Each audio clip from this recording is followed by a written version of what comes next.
Aujourd'hui, la Saint-Niescu se déplace à l'île d'Orléans pour rencontrer Alpha Rococo.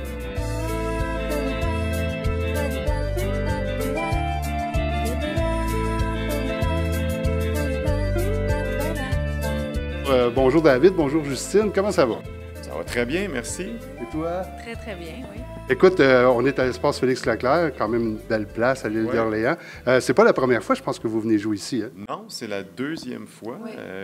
On était venus, mais on était venus pour la tournée du premier album, je pense, donc ça devait être comme en Non, c'était dans un deuxième album. Deuxième il me album? semble, dans la Ah tournée ouais. du Rosec en 2011, je pense. Oui, 2011, 2012. 2012, je pense. Oui. Ouais. Fait que pour vous, revenir ici, c'était le fun, là.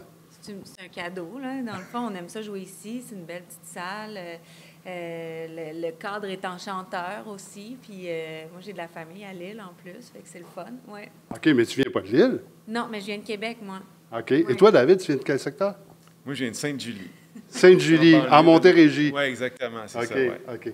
Écoute, ça fait 15 ans que vous êtes ensemble, que vous avez formé le duo. Premièrement, j'aimerais savoir le nom Alpha Rococo, ça vient de où? Ben en fait, comme tout groupe, quand on a commencé, on s'est dit, bon, comment ça s'appelle, tout ça. Puis là, on avait comme une liste de noms. On cherchait deux mots. Ça, c'est ça. Ouais. On cherchait à la base deux mots. On voulait quelque chose d'une genre de dualité, quelque chose de le fun. Là, quelque chose sonne d'évocateur, bien. mais pas trop direct non plus. Fait qu'en tout cas, à un moment donné, Alpha Rococo s'est retrouvé sur la liste. Puis là, on s'est dit, ah, mais ça sonne bien. Puis je me suis dit, on a eu une pratique avec nos musiciens. Puis là, à la fin de la pratique, en quittant, on a fait comme, hey, en passant, on s'appellerait Alpha Rococo. Puis on a dit, ah, c'est cool, hein? Fait qu'on a comme adopté, mais après ça, on s'est comme auto-psychanalysé, puis il y a comme le alpha puis le rococo. Fait que moi, je suis plus le alpha cartésien puis tout ça, puis Justine, c'est plus la rococo spontanée, la folie, tout ça. Mais ça vient de toi quand même, là. Ouais. C'est David qui s'est levé le matin avec ça dans la tête. C'est Il a ça, fait, ouais. bon, je pense que j'ai trouvé quelque chose. Là, C'est il me ça, le fait. dit, puis là, on se l'est répété toute la journée. Puis là, l'alpha et le rococo, c'est deux choses différentes, mais qui se complémentent, comme le yin et le yang, l'alpha et le rococo. Oui, c'est bon. Puis la rencontre entre Justine et David, ça s'est fait comment? Bien, musicalement, ça fait depuis 2004, mais on se connaît depuis 99. 99, ça fait 20 ans. OK. Puis c'est une de mes amies avec qui j'allais à l'école, avec qui j'ai été à l'école. Elle était en couple avec un ami à David, puis elle m'a dit, il faut vraiment que je te présente quelqu'un. Je suis sûre que ça va cliquer. Avait pas Puis moi, peur? je dis, moi, je crois pas à ces affaires-là. Finalement, on s'est retrouvés au Foufoune électrique, puis il y avait de l'électricité dans l'air. Oui, parce que nous, ça fait 20 ans qu'on est ensemble, mais on a commencé à faire de la musique après s'être rencontrés, en fait. OK. Vous avez 4 albums à votre actif. Comment vous vous préparez pour écrire un album? Bien, il n'y a pas vraiment de chemin à suivre, de direction. Tu sais, on s'installe. Moi, je fais comme un petit peu les rythmes, les grooves, les accords de base. J'enregistre ça. On fait beaucoup de petites maquettes au début.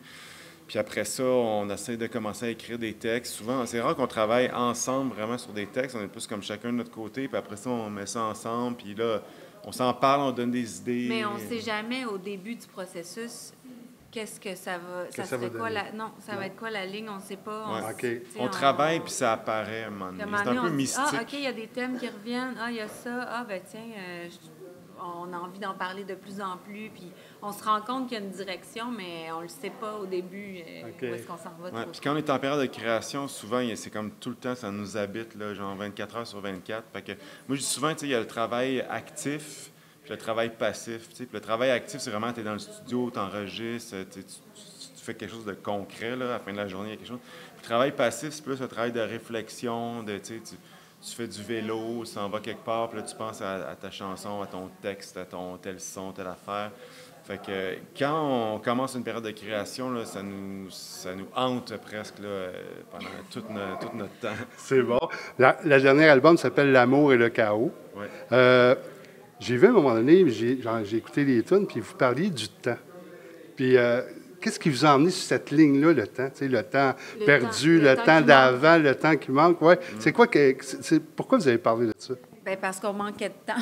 En fait, c'est vraiment ça. C'est qu'on a eu des enfants. 2 enfants dans les 2 derniers albums. On a comme fondé notre famille en même temps. Puis on s'est rendu compte qu'avant d'avoir des enfants, le temps, là, c'est comme une ressource infinie. Là. On avait du temps, on pouvait faire ce qu'on voulait, on pouvait perdre du temps. Là, on ne peut plus perdre de temps parce que le temps nous file entre les doigts, ça glisse. C'est comme... c'est une ressource qui est rendue vraiment précieuse. Et ben, c'est ça. On a eu cette réflexion-là. Puis les enfants deviennent comme un peu un témoin de ce temps-là. Nous, on dit que c'est comme nos sabliers. Parce que, premièrement, on a conscience qu'on vieillit aussi, qu'on n'est pas éternel. Puis aussi, ben, on les voit, on se dit, ah, ça, c'est arrivé quand? On regarde une vieille photo, mais on dit, ça, c'était quand? Ah, c'est quand Marine avait 6 mois. Aïe, aïe, OK, ça a passé vite. Alors qu'avant d'avoir des enfants, on dirait qu'on n'avait pas espèce de ligne du temps là, fixe. Je me souviens, quand on était jeune, on avait hâte d'avoir 18 ans, on avait hâte d'avoir 25 ans, quand ça coûtait moins cher l'assurance, on avait hâte d'en avoir. Puis la journée que ça arrive, là, on se rend compte que ça a fini. Là, on veut ralentir. Ouais, c'est ça, mais c'est un petit peu ça. On avait beaucoup de thèmes qui... il y a beaucoup de thèmes qui parlent il y a beaucoup de chansons qui parlent du thème du temps.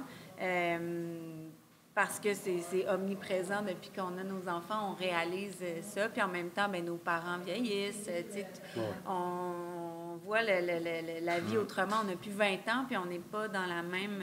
Puis les réseaux sociaux aussi, ça fausse beaucoup le temps. Je veux dire, on perd beaucoup de temps là-dessus, mais en même temps, on se nourrit de ça. Tu sais, il y a comme une relation un peu ambiguë. Comme vraiment que... c'est vraiment de côté noir et blanc. Oui. Écoutez, ce soir, vous êtes à l'Espace Félix-Leclerc. Les spectateurs peuvent s'attendre à quoi comme spectacle ce soir? Bien, on a un show, nous, on aime bien dire qu'on a un show qui est festif, qui est énergique, mais on aime ça que les gens ils s'amusent pendant le show puis qu'ils passent un bon moment, mais que quand ils sortent, ils sont aussi habités par des pistes de réflexion sur des paroles. C'est pas seulement un divertissement. T'sais, oui, c'est du divertissement, c'est de la musique, mais on veut qu'il y ait quand même une profondeur, puis on veut toucher vraiment les gens dans le cœur. On aime ça. Ce qui nous remplit le plus, ce qui nous fait le plus de plaisir quand on fait des shows, c'est voir les gens avec le sourire au visage, puis debout, taper des mains ou embarquer avec nous dans l'espèce dans cette vague. Oui, de vague, oui. Écoutez, je suis content de vous avoir rencontrés. Ça a été une belle rencontre. Je vous remercie beaucoup, puis je vous souhaite d'avoir un super de plaisir ce soir avec vos invités. Évidemment, c'est sûr. Merci beaucoup. Merci. Merci. Merci, Lucille.